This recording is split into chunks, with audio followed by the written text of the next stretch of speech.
റമദാനൊക്കെ അല്ലേ, പുതിയ 2 മൂല്യന്മാരെ കിട്ടിയിട്ടുണ്ട്. നമ്മളെ ഭാഗ്യം, അല്ലാണ്ട് എന്ത് പറയാനാ. ലോകാവസാനം ഒരു വിളിപ്പാടടുത്ത്. കേട്ടോളി. അപ്പൊ നിങ്ങളോട് എനിക്ക് പറയാനുള്ളത് ഒറ്റ കാര്യം മാത്രമേ. ഇവിടെ ഹാർട്ട് തൂപ്പ ഒരു ഇസ്ലാമിൽ എന്താണ് ഇവിടെ പറഞ്ഞിരിക്കുന്നത്? അല്ലാഹു പിന്നെ ഇതൊക്കെ ആൾക്കാർ ഉണ്ടാക്കി വേണം. റസൂല് ശപിക്കപ്പെട്ട വർഗമാണ് ട്രാൻസ്ജെൻഡേഴ്സ്, അല്ലെങ്കിൽ പെൺവേഷം കെട്ടുന്ന ആണുങ്ങളെയും ആൺവേഷം കെട്ടി നടക്കുന്ന പെൺകുട്ടികളും. ഒന്നാമതൊരു വേഷം കെട്ടല്ല എന്നുള്ളതാണ്.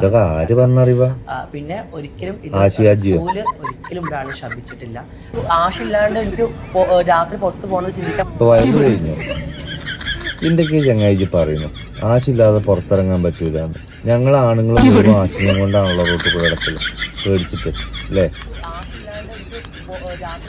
ഈ ഒരു കാര്യം ചെയ്താൽ മതി. അങ്ങനെ ആരെങ്കിലും കഴപ്പ് മൂത്ത് വരികയാണെങ്കിൽ ആ തുണിയൊന്നും പൊന്തിച്ച് കാണിച്ചു കൊടുത്താൽ മതി. ഓല ആ ജില്ലീന്ന് തന്നെയാണ് പോയിക്കോളൂ. ഇത് പണ്ഡിതന്മാരല്ല, അത് കുണ്ഠിതന്മാരാണ്. എന്ത് വേഷം കെട്ടാ പൊന്നാര ചങ്ങായി കാട്ടിക്കുന്നു. എന്താ പന്റെ കോലം? ഈ രാജസ്ഥാനിൽ നിന്ന് ലോഡും കൊണ്ട് വരുന്ന വണ്ടിയുടെ മാറ്റി അത് കണ്ടിട്ട് എൻ്റെ അടുത്ത് ആരെങ്കിലും പോയി കാണും. തുണിയൊന്നും പൊന്തിച്ച് കാണിച്ചു കൊടുത്തളാ.